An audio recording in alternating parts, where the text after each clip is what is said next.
नहमदुहु व नुसल्ली अला रसूलिहिल करीम।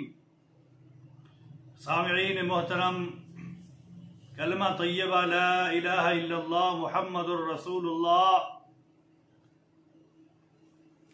जिसका माना है कि अल्लाह के सिवा कोई इबादत के लायक नहीं है, मुहम्मदुर रसूलुल्लाह सल्लल्लाहु अलैहि वसल्लम अल्लाह के रसूल हैं।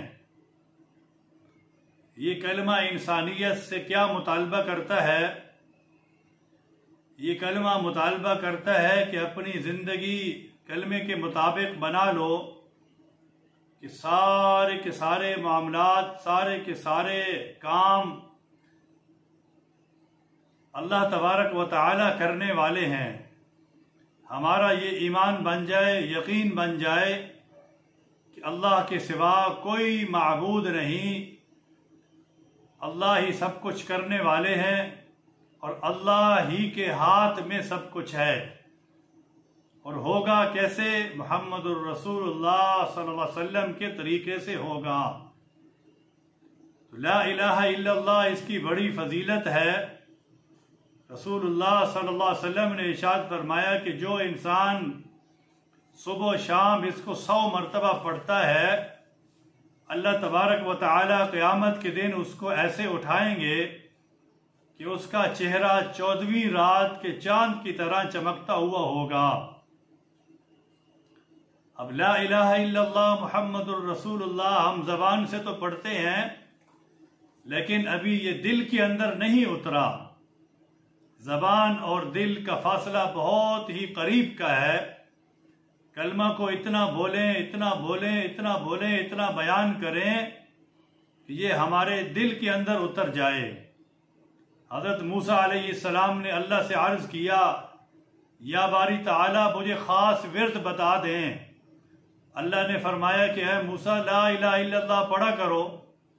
तो मूसा अलैहिस्सलाम फरमाते हैं, या अल्लाह ये तो सारी मखलूक पढ़ती है, कोई ख़ास विर्द मुझे बताएं। अल्लाह ने फरमाया कि है मूसा ला इलाहा इल्लल्लाह पढ़ा करो।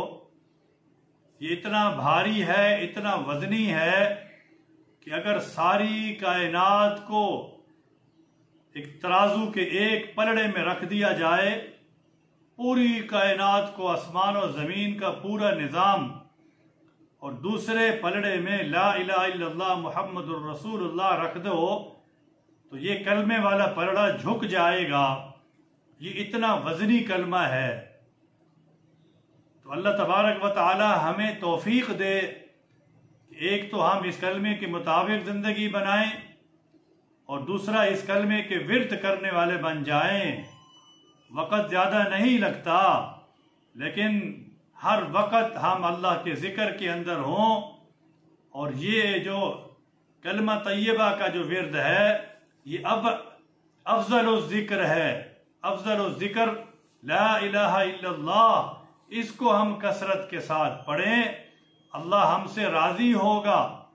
जितना इंसान अल्लाह का नाम लेता है, उतना अल्लाह की हक़ानियत, वादानियत उसके दिल के अंदर आती है। तो अच्छी बात का फैलाना ये सदका है। तो इस वीडियो को हम सुने, अहादीस को सुने, इसको शेयर भी करें, इसको सब्सक्राइब भी करें, आगे दोस्तों को भी हमारी वीडियोस भेजें। ये दीनी बयानात होते हैं, कुरान और हदीस के ज़रिए से, और सहाबा की ज़िंदगी होती है। तो ये अगर आप भेजेंगे आगे, इंशाअल्लाह आपको भी अजर मिलेगा और ये इंशाअल्लाह क़यामत तक सदका जारिया होगा।